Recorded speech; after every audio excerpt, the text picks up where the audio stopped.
வாழி சிவசக்தி மலர்பதம் வாழ்கவே.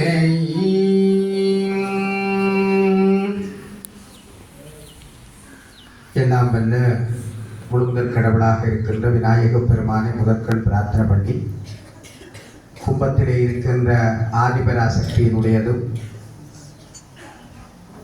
அத்தோடு துர்காம்பிகை, மகாலட்சுமி, இன்றைய விசேட பூஜைக்குரிய சரஸ்வதி அம்பிகையினுடைய திருப்பொற்பாதங்களை பணிந்தெழுந்து அடியனுடைய குரு ஆன்மீக குரு அருட்கவி விநாசித்தம்பி புலவரியா அவர்களை நினைத்து குலதெய்வம் குருநாத சுவாமிகளை வேண்டிக் கொண்டு, இந்த பாடசாலையினுடைய மதிப்புக்குரிய அதிபர் திருவாளர் சிவலிங்கம் ஐயா அவர்களே மற்றும் பிரதி அதிபர் அவர்களே, பாடசாலையினுடைய பகுதி தலைவர்கள், வகுப்பாசிரியர்கள், ஏனைய ஆசிரியர்கள், இங்கே அமர்ந்திருக்கின்ற மாணவ செல்வங்கள் எல்லோருக்கும் இந்த நேர வணக்கங்கள். இன்றைய இந்த சரஸ்வதி பூஜையிலே பங்கு பெற்றியதையிட்டு நாங்கள் மிகுந்த பேரானந்தம் அடைந்திருக்கிறோம். சிறந்த ஒரு பிள்ளைகளுடைய பஜனை எங்களுடைய உள்ளத்தை மிகவும் மகிழ்ச்சிப்படுத்தி இருக்கிறது. அவர்களுக்கு வாழ்த்து சொல்ல வேண்டும். அதே போல ஆசிரியருடைய பாடல், ஏனைய பிள்ளைகளுடைய நிகழ்ச்சிகள், இந்த பூஜைகள் எல்லாம் சிறப்பாக அமைந்திருக்கிறது. இன்றைய தினம் இந்த பாடசாலையிலே உரையாற்றுவதையிட்டு நான் மிகவும் மட்டற்ற மகிழ்ச்சி அடைகிறேன். அதற்கு என்ன காரணம் என்று நீங்கள் யோசிக்க வேண்டும். ஒரு கோவிலுக்கு போனால் அந்த கோவிலிலே மூர்த்தி, தலம், தீர்த்தம் என்ற 3 விசேஷம் இருக்கும். ஒன்று, அந்த கோவில் எங்கே அமர்ந்திருக்கிறது, எந்த இடத்திலே, அதனுடைய சூழல் என்ன, அந்த மண்ணுக்குரிய விசேஷம் என்ன, அது இடம், தலம். மூர்த்தி என்பது அங்கே இருக்கின்ற சுவாமி, அந்த சுவாமியினுடைய சக்தி. தீர்த்தம் என்பது அங்கே இருக்கிற நீர்நிலை, அந்த தீர்த்தம் பருகுவதாலே எங்களுடைய எத்தனையோ துன்பங்கள், துயரங்கள், பாவங்கள் இல்லாமல் போகும். இந்த 3ம் சேர்ந்த கோவில்கள் தான் இலங்கையிலும் சரி, இந்தியாவிலும் சரி, உலகம் எங்கும் மிகவும் பிரசித்தி பெற்ற கோயில்கள். மூர்த்தி, தலம், தீர்த்தம் 3ம் விசேஷமாயிருந்தால் அந்த கோவிலுக்கு அடியவர்கள் பெரிசாக போவார்கள். இலங்கையில திருக்கேதீஸ்வரம், கீரிமலை, நல்லூர், கதிர்காமம் இப்படி புகழ் பெற்ற கோவில் உங்களுக்கு தெரியும். 3ம் ஒருங்கே விசேஷம் பெற்ற ஒன்று. அதே போல இந்த பாடசாலைக்கு நான் அடிக்கடி வருகிற போது ஒரு விசேஷத்தை காணுவேன். அதை சொல்கிற போது எனக்கே புல்லரிக்கின்றது. இந்த பாடசாலையினுடைய நாமம் சரஸ்வதி என்ற பெயரிலே இருக்கிறது. அது எங்களுக்கு கிடைத்த மிகப்பெரிய கொடை. அதை சொல்லுகிற போது எனக்கு உடம்பு புல்லரிக்கிறது. லிந்துலை சரஸ்வதி தமிழ் மகாவித்யாலயம். இன்றைக்கு சரஸ்வதி பூஜைக்குரிய நாளிலே அந்த அம்பாளுடைய பேர்ல இருக்கிற ஒரு கோவில். இது கோவில், இது ஆலயம், அடுத்தது பாடசாலையும் ஆலயம் தான். அப்ப இந்த இடத்துக்கு ஒரு விசேஷம், அதாவது சரஸ்வதியினுடைய பேரிலேயே இருக்கிற ஒரு பாடசாலை. அப்ப நீங்க இங்க படிக்கிறாங்கெல்லாம் கொடுத்து வைக்கிறீங்க. நான் சொன்னேன், இப்ப கதிர்காமம் என்ற அந்த இடத்துக்கு, இந்த தலத்துக்கு ஒரு பெயருக்கு ஒரு விசேஷம். நல்லூர் அதுக்கு ஒரு பெயர். திருக்கேதீஸ்வரம் அந்த இடத்துக்கு ஒரு விசேஷம். எத்தனையோ கூடார கூடி அடியவர்கள், பெரியவர்கள் வந்து பாதம் பட்டு போன புண்ணிய பூமி. அதே போல இந்த பூமி சரஸ்வதியினுடைய பேரிலே நாமத்தில் இருக்கிறபடியா இந்த பாடசாலையிலே படிக்கிற பிள்ளைகள் நீங்கள் எல்லோரும் புண்ணியம் செய்தவர்கள். இரண்டாவது, இந்த தலத்தினுடைய, இந்த இடத்தினுடைய பெயரோடு இங்கே இருக்கிற மூர்த்தி, நான் நினைக்கிறேன் முன்னைய காலத்திலே இங்கே ஒரு அம்பாளுடைய அருளாட்சிக்குரிய இருந்த ஒரு இடம். இப்பவும் அது இருக்கும் என்று நினைக்கிறேன். அல்லாட்டி இந்த இடம் விசேஷம் வராது. இங்கே அம்பிகை கொலுவீற்றிருந்து அருள் புரிந்த ஒரு புராதன ஒரு இடமாகத்தான் இந்த இடம் இருக்க வேண்டும். இல்லாட்டி அப்படி அமையாது. ஆகவே இங்கே இருக்கிற மூர்த்தி அம்பாள், அதன் மூலம் இந்த இடத்துக்கு இன்னொரு விசேஷம் உண்டாகிறது. மூன்றாவது, மிக அற்புதமாக இந்த பாடசாலைக்கு அண்மையிலே ஓடுகிற நதி, தீர்த்தம். இது தீர்த்தம் என்றுதான் நாங்கள் சொல்ல வேண்டும்.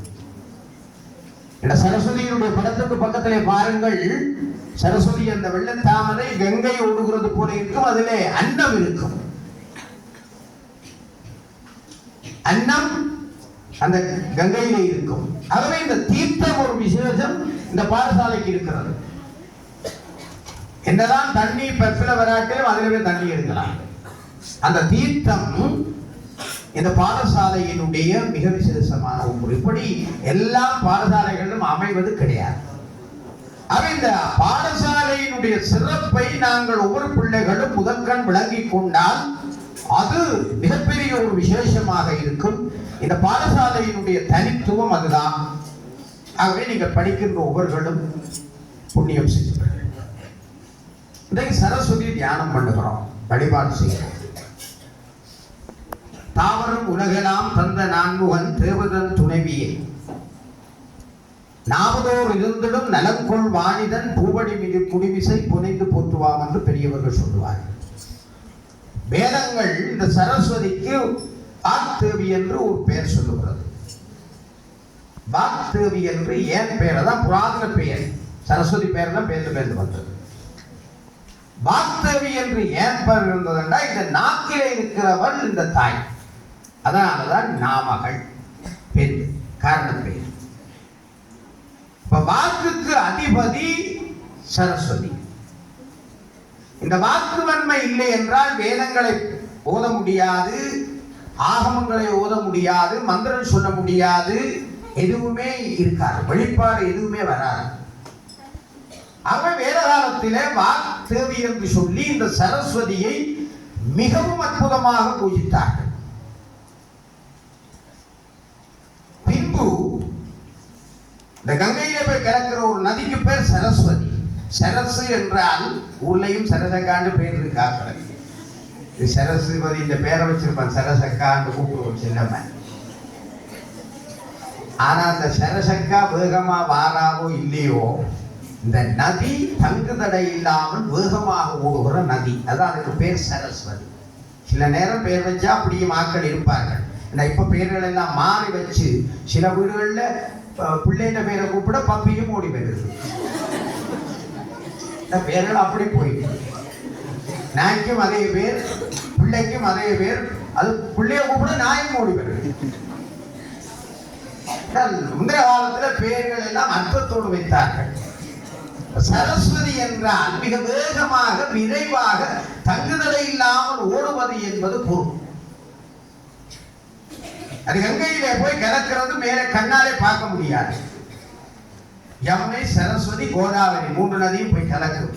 கங்கை, யமுனை, சரஸ்வதி மூன்று நதி திரிவேணி சங்கமம் இந்தியாவிலே இருக்கு. கங்கை கீழாலே தான் போகும், வேகமா போய் கலக்கும், மேல பார்க்க தெரியாது.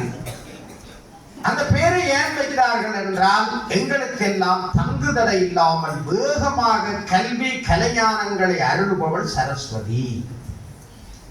அவன் மற்ற நாமங்களை விட சரஸ்வதியினுடைய ஓம் சரஸ்வதியை நமக்கு என்று சொல்ல சொல்ல வேகமாக எங்களுக்கெல்லாம் கலைஞானங்கள், அறிவாற்றல்கள் இதெல்லாம் ஓடிவரும். அதான் சரஸ்வதி என்ற பெயருக்குள்ள ஒரு ஏஜம். உங்களோட பேரின் பாடசாலையின் பேர் சரஸ்வதி. நீங்க யாருக்கும் பேரை சொல்லுகிற போதே உங்களுக்கு கல்வி ஓடி வர போகும் சரஸ்வதி. அதை விட சரஸ்வதி நாமம் சொல்லுகிற போது அது. அடுத்தது இந்த வாக்குவாகினி. பிள்ளைகளே, யாகாவார் ஆயினும் நாகாக்க, நாகாக்கால் சோகாப்பர் சொல்லெடுக்கப்பட்டு என்று வள்ளுவ பெருந்தகை ஒரு குறளிலே மிக அற்புதமாக சொன்னார். யார் என்னத்தை கவனிக்காட்டிலும் இந்த நாக்க கவனிக்கவும். நாக்கை சரியா கவனிக்காது விட்டால் இந்த நாக்கு எங்களுக்கு பல இழுக்கை கொண்டு வரும்.